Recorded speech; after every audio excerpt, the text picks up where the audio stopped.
What's that smell? How the smell your car is giving off could help you find the problem it's having.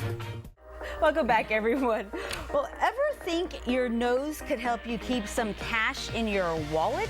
James Garnan from Narpro is here to help us learn how describing that smell will help you find some issues with your car. Good morning. Thanks for being here. Good morning. Yeah, and you've always got such good tips here. So let's start with the maple syrup smell. A lot of us smell it. What's going on? Well, if you have a smell of maple syrup in your car, there's a good chance you have a coolant leak. Coolant has a sweet smell to it. Unlike most of the other chemicals in your car, it's not acidic. It doesn't like make you wrinkle your face when you smell it. It actually smells pretty good. Oh, so well. you're like, so that's a good smell, so it can't be bad. Probably yeah. think, oh, maybe I dropped something in here like that pancake I brought home. No, but it is unusual. It's not like the new car smell. It smells a little bit different. And will you normally smell it after you've been running the car for a while, or when you stop? When would you smell it? Most of the time you're going to smell it like when you first get into it, you might smell like it, or when you turn on like the heater. If it's a heater core leak, it'll be leaking inside the passenger compartment and you can smell it there. And then the next one, I know I'll go hiking and I'll leave some socks in the backseat of the car, and that's the problem there. But a lot of times you smell this really nasty gym sock smell in the car. What's that? Well, some of the time it's just moisture in the air. Like it's been raining lately, you'll get in the car, but that's transitory. It'll go away. Like the next time you get in the car, it won't be there. But every time you turn on the heater or the air conditioner, you get the smell. It could be the air going through your air conditioning system. It's either going through the heater core or the filter.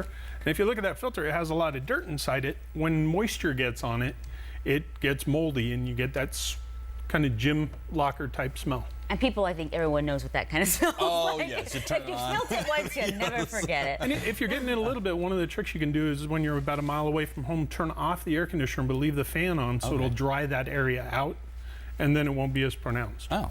Next one, everyone knows rotten eggs. That's a horrible, horrible smell to smell. Rotten eggs are usually something in the exhaust, like the catalytic converter.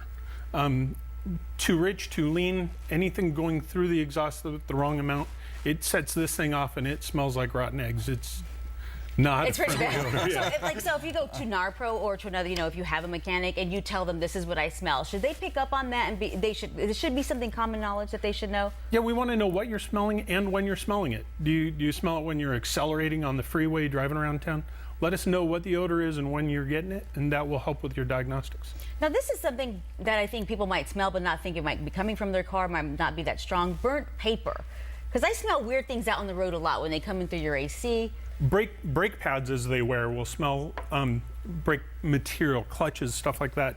They're going to smell like burnt paper, burnt popcorn. Now, it doesn't necessarily mean you have to replace your clutch. It could mean that you have to take your foot off the pedal. So it could be just the way you're driving that's making the smell, or it could be that your clutch needs to be adjusted or replaced. Because sometimes you'll smell that going up like a hill or down a hill. It's kind of the same thing going on there? Well, up or down the hill, that's more of a carpet smell. It's very much like the paper, but that's your brake pads. And it could also be because your brakes are worn and they need to be replaced, or it could be because you've been riding the brakes all the way down the hill.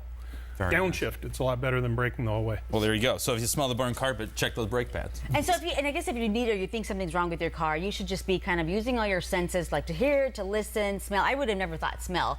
I'm always listening for like little hints or something that you hear on the road, but yeah, smell. The only one you don't really want to do is taste. Almost anything you don't want to taste, but use common sense, and the 4 out of the 5 is great.